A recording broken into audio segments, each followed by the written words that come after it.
ولي بدافسي سنيو وداين نور اسميو من وعن قار مرايو من وعن قار مرايو برشلة أول مرة وحبال لقبتي وحقك برشلة أول مرة وحبال لقبتي وحرام برشلة أول مرة وحبال لقبتي وحرام. السلام عليكم ورحمة الله وبركاته. داوديال كسر دوادا barnaamij gaar oo aanu ku eegayno wasiirka wasaaradda gaadiidka iyo horumarinta jidadka iyo gudoomiyaha baanka dhexe oo safar shaqo ku yimi magaalada Oodweyne ee xarunta gobolka Daadmadheed waxaana wafdaasi si diiran loogu soo dhaweeyay deegaanka Ceelsame oo ilaa 12 kiiloomitir kaga beegan magaalada Oodweyne dhinaca bari. intaasi kadib waxa wafdida loo soo galbiyay magaalada Oodweyne ee xarunta gobolka Daadmadheed iyagoo hoolka dawladda hoose kulan kula qaatay waxgaradka iyo bulshada qaybaheeda kala duwan. wafdida balaaran ee isugu jira wasiirka wasaaradda horumarinta jidadka Soomaaliland, gudoomiyaha baanka dhexe, madaxda kale iyo saraakiisha kale, gudoomiyihii gobolka Togdheer, dhammaantiin waxaan ku salaamayaa salaanta salaamka. Assalaamu calaykum waraxmatullaahi wabarakaatuh. salaanka bacdi waqtigoo kulul awgeed mudanayaal waxaan ku soo dhaweynaynaa sidaan horeba idinku soo dhaweynay afaafka gobolka Daadmadheed magaalada Ceelsame wafdidiina balaaran ee xukuumadda garwadeenka ka yimid madaxweynaha Jamhuuriyadda Soomaaliland Mudane Muuse Biixi Cabdi uu soo dirtay howlaha shaqo ee ku aadan horumarineed annagoo runtii ogsoon bulshada gobolka Daadmadheed waa nabad waa barwaaqo. runtii waxaan dareensanahay muddadii koobneed uu joogay madaxweynaha Jamhuuriyadda Soomaaliland in mashaariic kala gedisan oo fara badan laga qabtay gobolka Daadmadheed ay ka mid tahay ceelal biyoodyo runtii weli dul taagan, tiro MCH oo dhamaystirmay, mashruucii beeraha oo dhamaystirmay iyo mashruucii wadada runtii inta badan naawilina oo maanta iyadana aan fadhigeedii iyo wasiirkeedii runtii aan sugnay. waxaan runtii ku faraxsanahay anigoo ku hadlaya magacayga magaca shacabka degmada Oodweynaba waxaan uga mahad celinaynaa madaxweynaha Jamhuuriyadda Soomaaliland muddadii yar koobneed waxqabadka balaaran ee muddadii 8 sano aan laga qaban reer Oodweyne ay maanta ka marakacayaan in waqtiga labadii duhurnimo diyaar u yihiin wafdidan inaan balaaran uu wasiirku hogaaminayo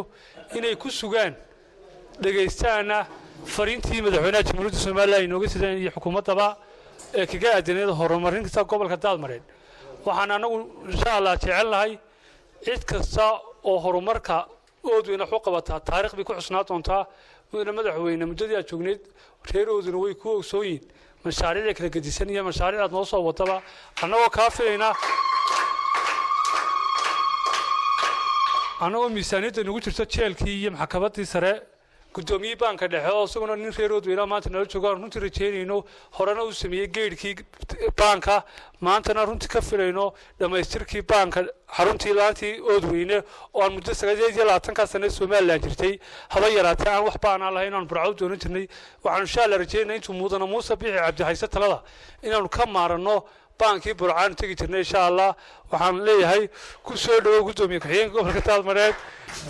dhammaantiin assalaamu calaykum waraxmatullaahi wabarakaatuh. aad baan ugu faraxsanahay maanta wafdigan oo hogaaminayo wasiirka horumarinta gaadiidka iyo wadooyinka iyo gudoomiyaha bangiga dhexe. waxaan leenahay mar labaad ku soo dhawaada gobolka Daadmadheed. halkan hadal badan uma bixin waqtigoo kulul ha ugood horta waxaan halkan ku soo dhaweynayaa Daadmadheed hooyadood barasaabkii Daadmadheed hooyadood baan jecelahay in halkan ku soo dhaweeyo. waa gobolka Togdheer Daadmadheed ayaa dhalay oo hooyaha Burco gobolka Togdheer baan dhalay barasaabkii gobolka walaaleeye ayaa jecelahay in ku soo dhaweeyo arugu. Assalaamu calaykum. wasiirka wasaaradda horumarinta wadooyinka iyo jidadka gaadiidka iyo jidadka gudoomiyaha baanka dhexe Jamhuuriyadda Soomaaliland wafdiga kale ee la socotay gudoomiye ku-xigeenka gobolka Daadmadheed ahna kusimaha gudoomiyaha gobolka meeyarka degmada Oodweyne ahna gudoomiyaha golaha deegaanka Oodweyne dhammaan madax dhaqameedka cuqaasha aqoon-yahanka kale culimaaudiinka haweenka dhalinyarada iyo dadka reer gobolka daadmareer sharafta leh assalaamu calaykum waraxmatullaahi wabarakaatu runtii marka hore waxaan idinka mahadnaqaynaa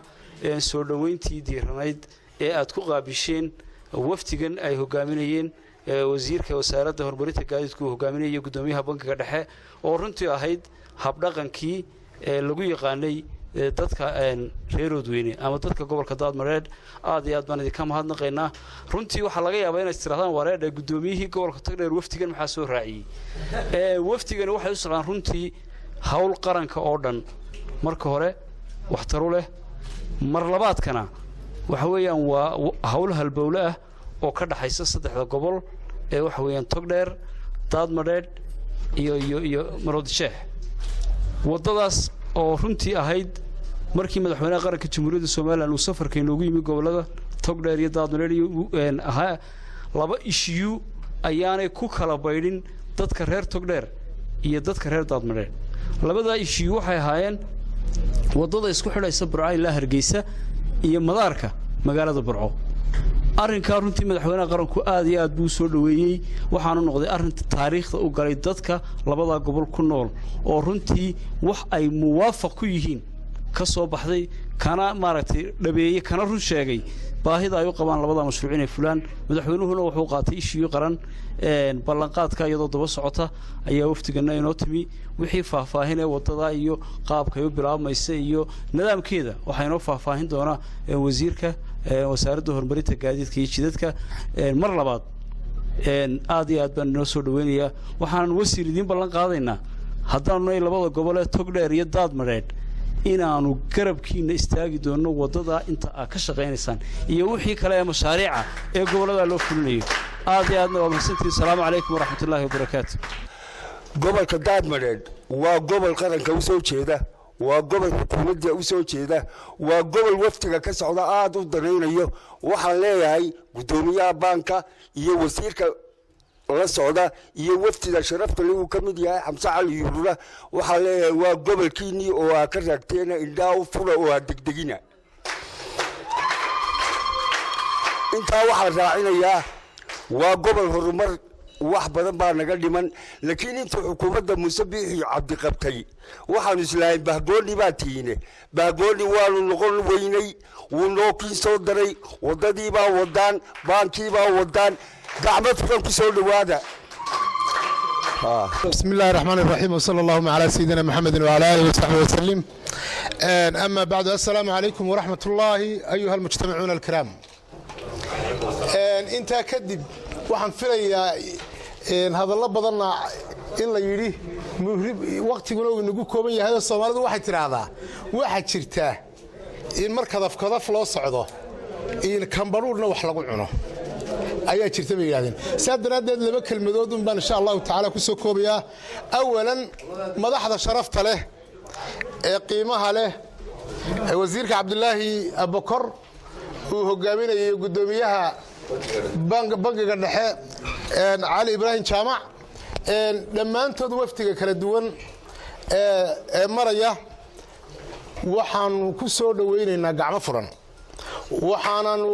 u hambalyeynaa imaatinkay noo yimaadeen ilaa saaka waan u taagnayno aad baan u qiimeynaynaa oo idin soo dhaweynaynaa oo aanu leenahay waliba noo hoyda intaas waxa weeye waa hambalyo waxa kala bogaadin mudan xukuumadda Muuse Biixi Cabdi waxtarkeeda waa ka cuqaasha iyo madaxda kale ay ka sheekeeyeen laakiin in laba halbowle leedahay laba halbowle Oodweyne laba meelood buu dhimanaya mid waa biyaha ta koowaad noloshu waa biyaha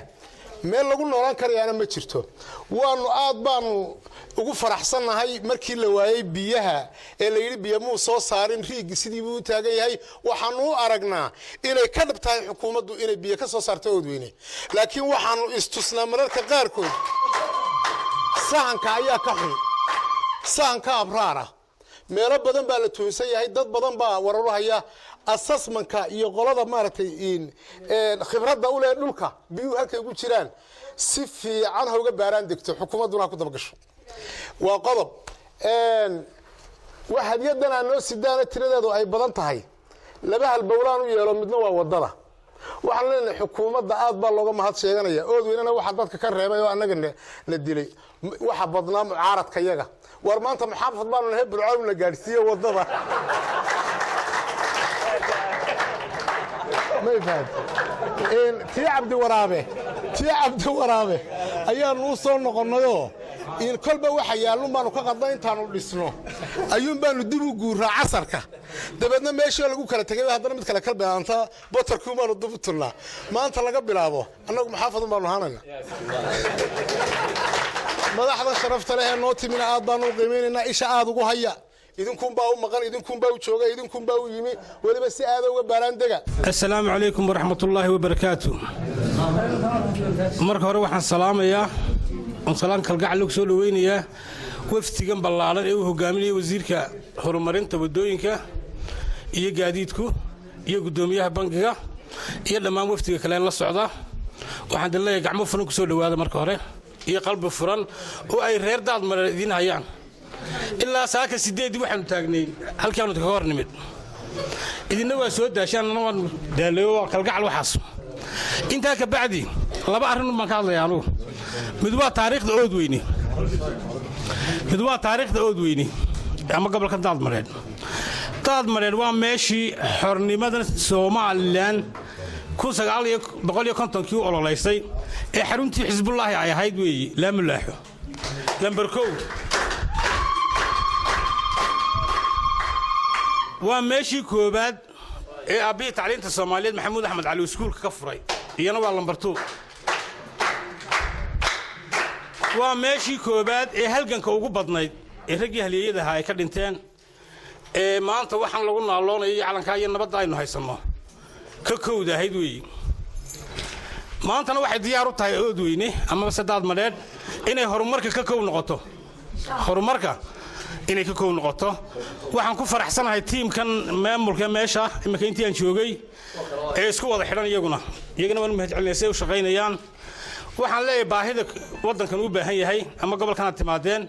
lambar 1 waa biyaha lambar 2 waa wadooyinka Daadmareed uma baahna 20 kiiloomitir oo wada sidii xaafadaha waxay u baahan tahay wada isku xidha Hargeysa ilaa Burco Takoolada ballanqaadkii madaxweyne Muuse Biixi Cabdi way ku jirtay wadooyinkaasi wuu fuliyay qayb ka mid ah bridge-kii halkaa wuu fuliyay riigagii wuu keenay wuu wada waan uga mahad celinaynaa waxaan imika ka codsanaynaa annagoo isku duuban degdeg wadadaas inay dhammaato Hargeysa ilaa iyo Burco ee imika loo yeel qaadayo mar labaadka waxay ku taalaa dhul istaraatiijiya gobolkani dhul daaqsimeedkii buu leeyahay dhul beereedkii buu leeyahay wuxuu leeyahay shidaalkii in ahmiyadeeda la siiyo ayaa iyaduna mudan tahay wassalaamu calaykum waraxmatullaahi wabarakaatu aad baan ugu mahadnaqayaa soo dhaweynta wanaagsan ee halkan way soo dhaweyseen kolay hadalka intiisii badnayd sabaanu ka sheegnay waanu ku celinaynaa anaga iyo wasiirka gaadiidka iyo horumarinta jidadka ceergaa baanu qabannay waanu ka soo noqonnay shayto galab ahmiyadda ugu weyn dadkana waxay ahayd inaanu jidka isku xidha ceergaabi iyo Burco fayskii labaad uu wasiirku furo qalab badan oo loo iibiyey baanu markaas soo eegaynay halkana waxay noqotay inaanu imikana idinka soo marro sababta ay soo marayna waxa weeye sidii wasiirku uu ka sheegay Ceersame wadada ugu muhiimsan Somaliland waxay taa ceergaabay iyo Burco isku xidha talabaadna waxay tahay Seelac iyo Boorame isku xidha tana waa tii saddexaad ee xagga ahmiyadda ka hadlaya wasiirku soo sheegay taa galbeedka waxa ku ballan qaaday inay dhisaan African Development Bank markaan si baynu yeelanay inuu number 2 soo galay imika marka wasiirku inuu sii arko hore uu arko dee u dhiswa deegaanka laakiin inuu haddana bal saameyn ka sii qaado ayaanu soo maray imikana waxaanu ku deegnaa waxa weeye taa quruxda dhicin inaanu ilaa Hargeysa inta qurux soo jeedo aanu sii aragno taas ayay keenaysa degdeg waxaan la hadlayaa mataan maaha inaanu ka cararayno magaalada baahiyaha daad mareed way badan yihiin laakiinse waxaa ugu horrayn jiray biyaha madaxweyne wuxuu doonaya inuu dhaam weyn ka sameeyo halkan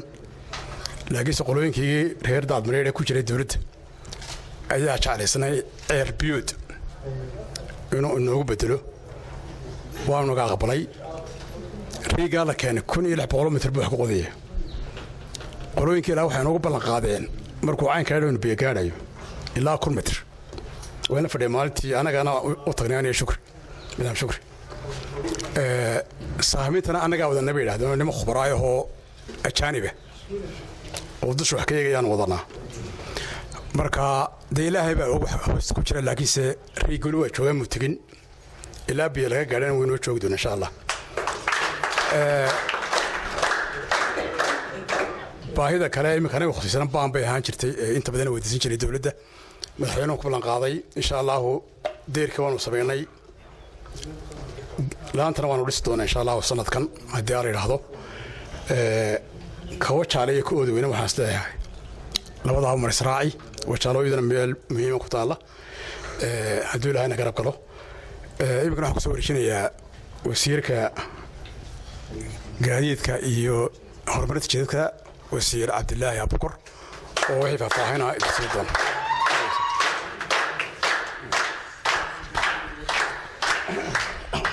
بسم الله رسول الله صلى الله عليه وسلم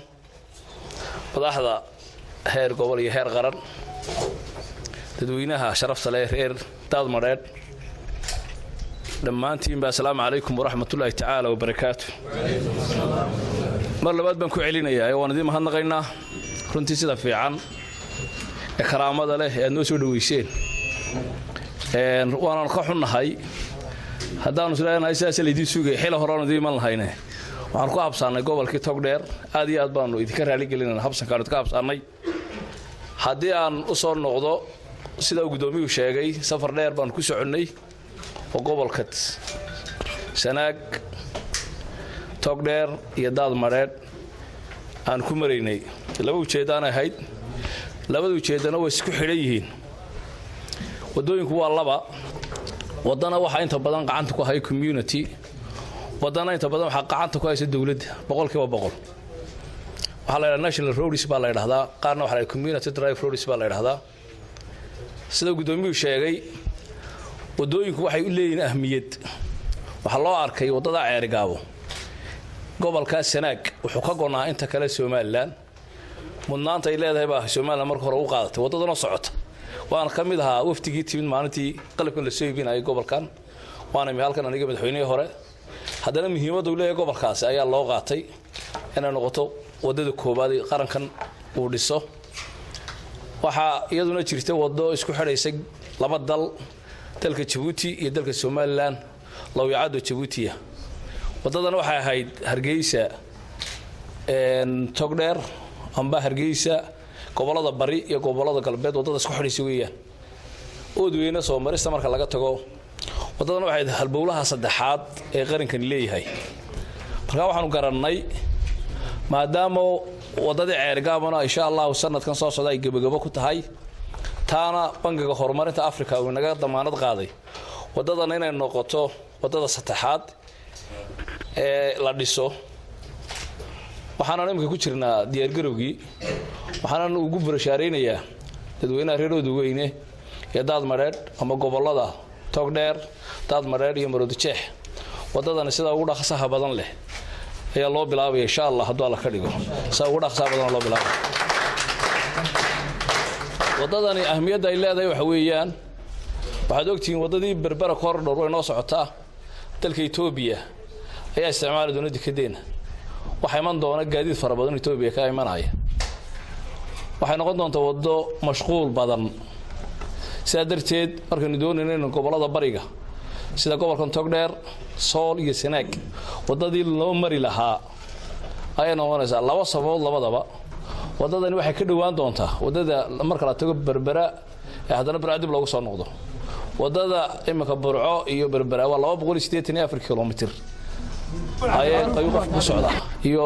ka ugu dheereeyana wuxuu ku socdaa 3 saacadood iyo badh gaariga ugu gaabiyana ilaa 8 saacadood marka qaar kood way gaadhaa wadadani waxay noqon doontaa 174 kilomitir taasoo ka yar 100 kilomitir intuu qofku socon lahaa marka wadadaas muhiimadaas ay leedahay dhaqaalaha dib inoo dhiga mooyaane waxaan rajaynayaa inay ahayd wado mar hore in la dhiso anagu waxaan garowsanahay inay muhiim tahay wadadaas in la dhiso waxaan insha Allah u jecelahay wadadaasi wado xukuumadda hore waxay ahayd gobolka Sanaag xukuumadani wadadii iyadu ay bilaabi lahayd insha Allah hadoo la ka dhigo dhameystiri lahaydna inay noqon doonto insha Allah hadoo la ka dhigo idan kana waxa la idiga rajaynayaa Muuse road baan bixina insha Allah waxa idiga rajaynayaa runtii in dad xadaarad badan baa tiin waxa weeyaan nimka Soomaaliland markaanu dadka generationka naga horeeya saddex meelood ma ka soo bixi jireen waxa weeyaan waa Oodweyne iyo Amuudiga Sheekh waxa tihiin gobolkii labaad ama gobolka koobaad baan oran karnaa xagga wax soo saarka marka waxaan rajaynayaa gobol la iloobi karo maaha muhiimadaas uu qaranka ugu fadhiya qiimayntaasna wad ugu fadhidaan waxa kale oo aanu yiraahdaa marka wax la yarxamanayo oo gobolkii xagga halgan kana number 1 ka ah intaasoo sarkaal banu garanayna maanta Allah yarxamee naga hooseeyo marka ay mudan tahay gobolkan in sare loo ogaado annagana waa naga go'aan insha Allah hadoo la ka dhigo inaan wax ka qabanno rag badan ma noole way marka insha Allah waxaan rajaynayaa hadoo la ka dhigo inaan si fiican wax looga qaban doono hadoo la yiri ilaahayna inagu sameyn doono aad iyo aad baan idin salaamaya wassalaamu calaykum waraxmatullaahi ta'ala wa barakaatuh daawad eelintaaseen kusoo gabagabeynaa barnaamijkeennii gaarka ahaa waxaana barnaamijkan idinla socodsiinaya anigoo Muuse Salebaan Maxamed waa farsamadii iyo isku dulbaridkii injineer Sayid Maxamed Cumar tan iyo intaana barnaamijkan la mid ah ku kulmi doono waxaan idinkaga tegaynaa sidaa iyo amaano Allah